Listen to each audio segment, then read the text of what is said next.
ప్రభు అయిన యేసుక్రీస్తు నామములో మీ శుభం తెలియజేస్తూ అందరం బాగున్నారు కదా. నేను చక్కగా ఉన్నాను. మరి దేవుని కృప మన ఇంటుంటుంది.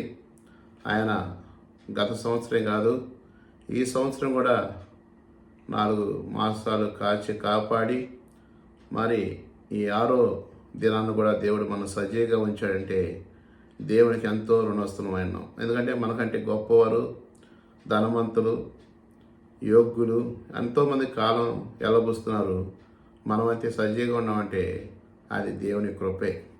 కనుక ఈరోజు పరిశుద్ధ బైబిల్ గ్రంథంలో యోహాను సువార్త 3వ అధ్యాయంలో ఒక వ్యక్తి ఉన్నాడు. అతని పేరు నికోదేము. అతను ఇశ్రాయేల్ పరిచారకుడు, బోధకుడు, మరి ఇశ్రాయేల్ ధర్మశాస్త్రం తెలిసిన వాడు.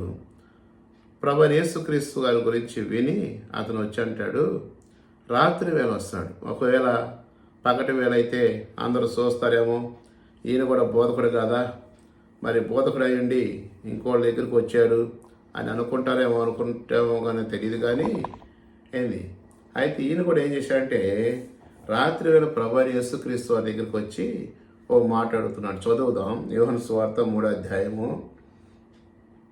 బోధకుడా, నీవు దేవుని యొద్ద నుండి వచ్చిన బోధకుడు నేను ఎరుగుదును, దేవుడు నీకు తోడై ఉంటే కానీ ఇవన్నీ చేయలేము అన్నాడు. అంటే ప్రభువైన యేసుక్రీస్తు వారిని ఆయన ఒక గొప్ప దైవ కుమారుడిగా గుర్తెరిగాడు. కానీ అయితే ఆయన అంటున్నాడు, నీకు దేవుడు తోడై ఉంటేనే కానీ ఇవన్నీ చేయలేవు అని తను కనులారా చూస్తూ వచ్చి. నిజం కదా, మన జీవితంలో కూడా మనం ఏది చేయాలన్నా, మనం ఏది ముందుకెళ్ళాలన్నా, మన జీవితంలో విజయాలు ఉండాలన్నా, అపజయాలు లేకుండా ఉండాలన్నా ప్రభువైన యేసుక్రీస్తు వారు మనం తోడై ఉంటే చాలు, సమస్తను కూడా మనం జయించగలుగుతాం అని ఆయన అంటాడు. యేసుప్రభు అతను అంతే అంటాడు.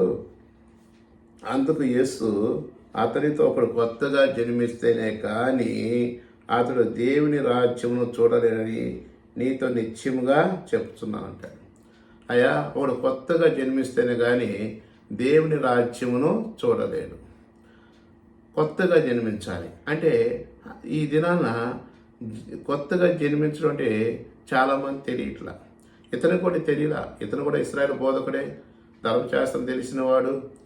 తెలిసినప్పటికీ ఆయన ఇశ్రాయేలుకు బోధకుడు కూడా ఉన్నాడే కానీ కొత్తగా జన్మించడం అనేది అనేది తెలియదు. అందుకనే ప్రభువైన యేసుక్రీస్తు వారు ఈరోజు మనందరికీ చక్కగా తేటగా తెలియచేయాలని ఈ మాట మన గమనం తీసుకొచ్చాడు. శ్రద్ధగా విన్నాం.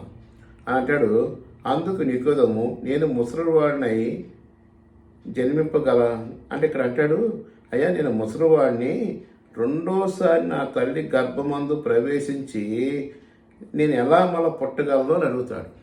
అయ్యా నేను ముసలివాడిని అయిపోయాను అంటే ఆయన ఒకడు కొత్తగా జన్మిస్తుంటే తల్లి గర్భం నుంచి రావటం అనుకుంటున్నాడు.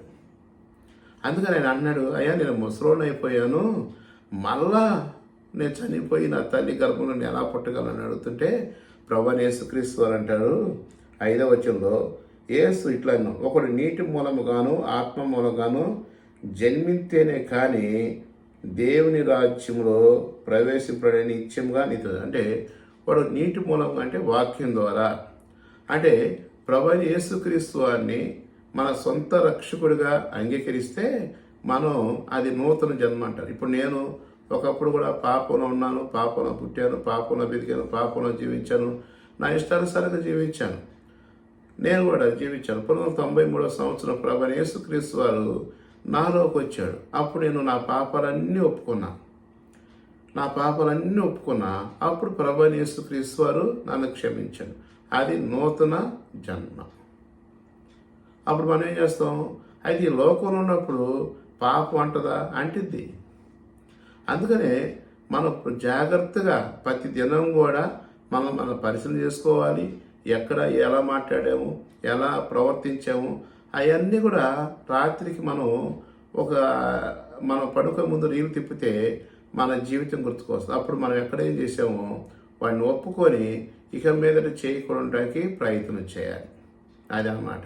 అంటే రొటీన్గా చేయకూడదు అని అంటాడు. ఇక్కడ అంటాడు 6వ వచనంలో, శరీరముగా జన్మించినది శరీరం మూలమున ఆత్మ మూలంగా జన్మించినది ఆత్మై ఉన్నది. మీరు కొత్తగా జన్మింపవలని నేను మీతో చెప్పినందుకు ఆశ్చర్యపడదు. గాలి తనకిష్టమైన చోట్ల విసురును, నీవు దాని శబ్దం విందువే కానీ అది ఎక్కడి నుండి వచ్చునో ఎక్కడికి పోనో అది నీకు తెలియదు. ఆత్మ మూలంగా జన్మించిన ప్రతి వాడును అలాగే ఉండును. అంటే ఇప్పుడు కొత్తగా జన్మించినాడు అంటే గాలి వస్తుంది, అది ఎక్కడ పుడుతుందో ఎక్కడ ఆగిపోతుందో ఎటు వెళ్ళిపోతుందో ఎవరో తెలియదు కదా. అయితే ఆ శబ్దం వింటామే కానీ మనం ఏం చేయలేం దాన్ని చూడ. అదేవిధంగా ప్రభువైన యేసుక్రీస్తు వారి యొక్క మనం కూడా ఆత్మములుగా జన్మిస్తే అప్పుడు దేవుణ్ణి చూడగలుగుతాం, దేవుని రాజ్యంలో ఉండగలుగుతాం. 8వ వచనం అంటాడు ఇక్కడ, 9వ వచనం, అందుకు నికోదేము ఈ సంగతులు అలాగే సాధ్యమని ఆయన అడుగగా, ఈ సంగతులు ఎలా సాధ్యమంటే ప్రభువైన యేసుక్రీస్తు అని మన హృదయంలోకి చేర్చుకుంటే సమస్తం సాధ్యమే. ఒకవేళ మనకి ఎంత జ్ఞానం ఉండొచ్చు, ఎంత డబ్బు ఉండొచ్చు, ఎన్ని అందసందాలు ఉండొచ్చు, ఎంత ఈ లోకంలో మనం సంపాదించిన ఒక దినాన మనం విడిచిపోవాల్సిందే. ఈ దినాన ఒక దినం మనం విడిచిపోవాల్సిందే. నికోదేము ప్రభువైన యేసుక్రీస్తు వారి దగ్గరికి వచ్చాడు, రక్షణ పొందాడు. ఈయనే యోహాను సువార్త 19వ అధ్యాయంలో ఆయన సమాధి చేసేటప్పుడు ఆయనకి ఏం చేశాడు, గుడ్డ చుట్టాడు. అంటే అక్కడి నుంచి నికోదేము ప్రభువైన యేసుక్రీస్తుని వెంబడిస్తూనే ఉన్నాడు. మనం కూడా ప్రభువైన యేసుక్రీస్తుని వెంబడించగలిగితే మన జీవితం ధన్యత అవుతుంది. ఒక్కొక్క దినాన ఈ లోకం విడిచిపెట్టినా మనం ఎక్కడ ఉంటాం? ప్రభువైన యేసుక్రీస్తు రాజ్యంలో పరలోకంలో ఉంటాం. ఈ నిత్య నరక నుండి తప్పించగలడైన వ్యక్తి ఏకైకైన దేవుడు ప్రభువైన యేసుక్రీస్తు వారు. ఈ హృదయంలో ఉంచుకుందాం. చిన్న ప్రార్థన చేస్తూ, ప్రేమ తండ్రి, నీ నామను బట్టి మనము స్తోత్రాలు చెల్లిస్తున్నాం. నికోదేము ఆయన ఏ విధంగా నూతనగా జన్మించాడో మేము కూడా అలా జన్మించాలని మీరు ఇష్టపడుతున్నారు.